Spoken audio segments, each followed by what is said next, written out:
Will you take part in my life, my love? That is my dream. Life is but a dream. It's what you make it. Always try to give. Don't ever take it. Life has its moments. Life has its songs of love.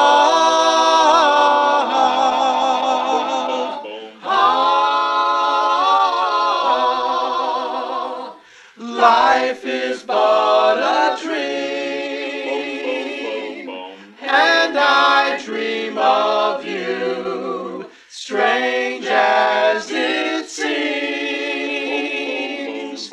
All night I see you.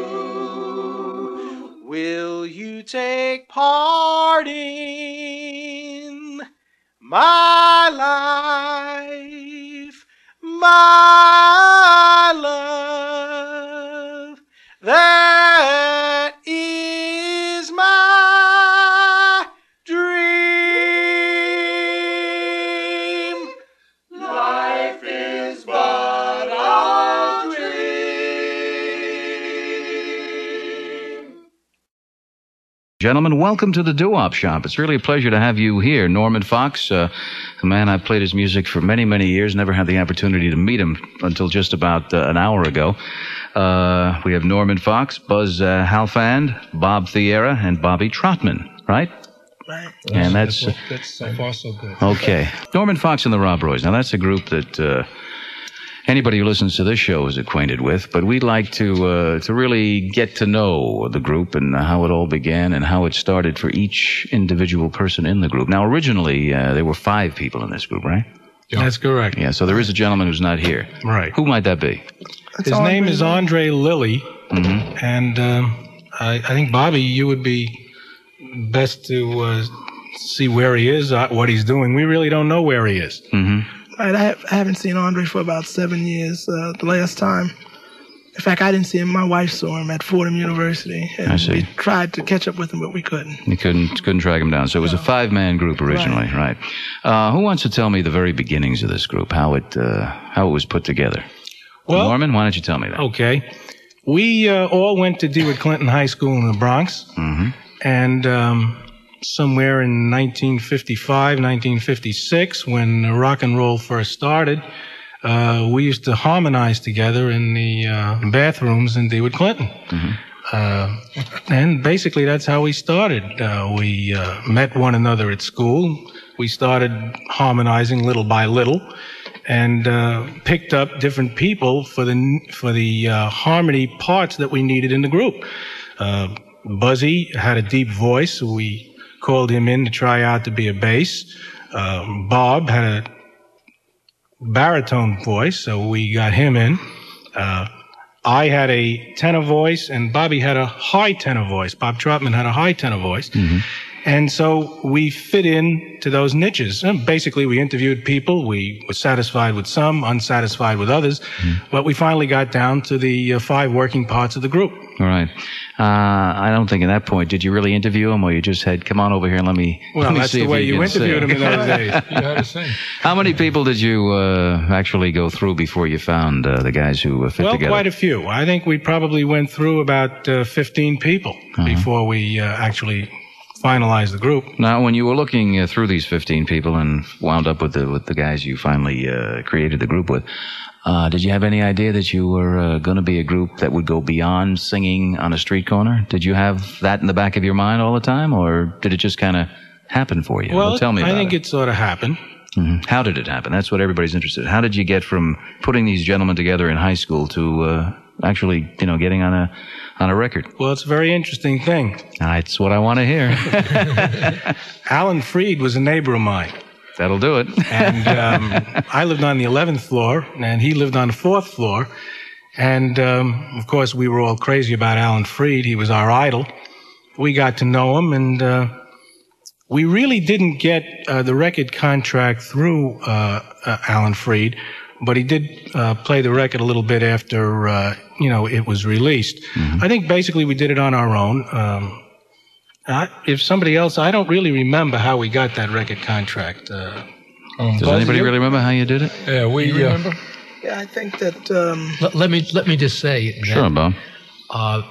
Bobby and Andre, who's not here, were originally from a group called the Harmonaires, Lorraine, and we sort of pirated them from that group at the time. We kidnapped them. But that was going on all the time in those days. Yeah, Clinton had a lot of groups. There was a multitude of good talent in Dewood Clinton at the time, and everybody was just kind of swapping people from group to group until you found something that sounded good or worked good. And that was the prime concern, finding something that sounded good, the right? Sound, right. Yeah. The sound. There were different guys had different sounds, and as Norman said, you'd get everybody together, go up into the bathroom, usually in a gym building, because it had real high ceilings and tiled walls, and whoever the guy was, you picked up in the hallway or on the stairs, on the stairwell. If he sounded good with you, he was part of the group. And as Norm said, we went through about 15, maybe more. I seem to recall cutting a lot of classes to interview a lot of guys. Possible. What were you going to say? I think Bobby Trotman.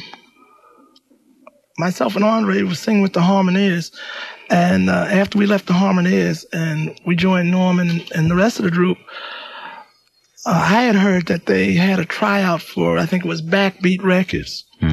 And we got together and we auditioned for their manager, one of the managers, and he liked what he heard. But basically, we had a good sound. We had a real good sound. Absolutely. You and certainly did. he liked it, and we got together. Buddy Dunk. Buddy Dunk. Buddy Dunk on somewhere Backbeat. over by Claremont Park. I remember that. That's right. He had a record store. It was good, and we had. So he was the guy that hooked you up with Backbeat. Right, Yeah, definitely. yeah. And on that was, I think that's Don Roby's. It was Don Don Roby Roby's. out of Houston, Texas. 60-minute man, 60-minute man. Baby, girls, I'm telling you now, they call me Love and Dan. I rock 'em, roll 'em all night long. I'm a 60-minute man. If you don't believe I'm all I say, come up and take my hand. When I let you go, you'll cry, oh yeah, I'm a 60-minute man. There'll be 15 minutes of kissing, then you holler, please don't stop. Don't stop. There'll be 50 minutes of teasing, 50 minutes of squeezing, and 50 minutes of blowing my top. Bop, bop, bop. If your man ain't treating you right, come up and see old Dan. I rock 'em, roll 'em all night long. I'm a 60-minute man. 60-minute man. Call me Lovin' Dan. I rock 'em, roll 'em all night long. I'm a 60-minute man. 60-minute man. Call me Lovin' Dan. I rock 'em, roll 'em all night long. I'm a 60-minute man. There'll be 15 minutes of kissing, then you holler, please don't stop. Don't stop. There'll be 50 minutes of teasing, and 50 minutes of squeezing, and 50 minutes of blowing my top. Bop, bop, bop. If your man ain't treating you right, come up and see old Dan. I rock 'em, roll 'em all night long. I'm a 60-minute man. 60-minute man.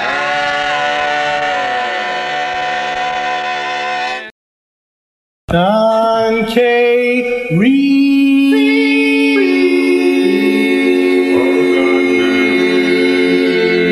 He plays the music I need.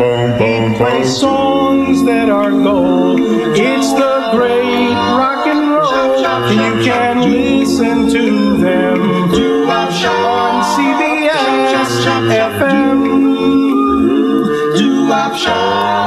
Don K. Reed, Don K. Reed. It's It's the best it can be. He plays songs that are great for the whole family. You can listen to them on CBS FM. Don K. Reed.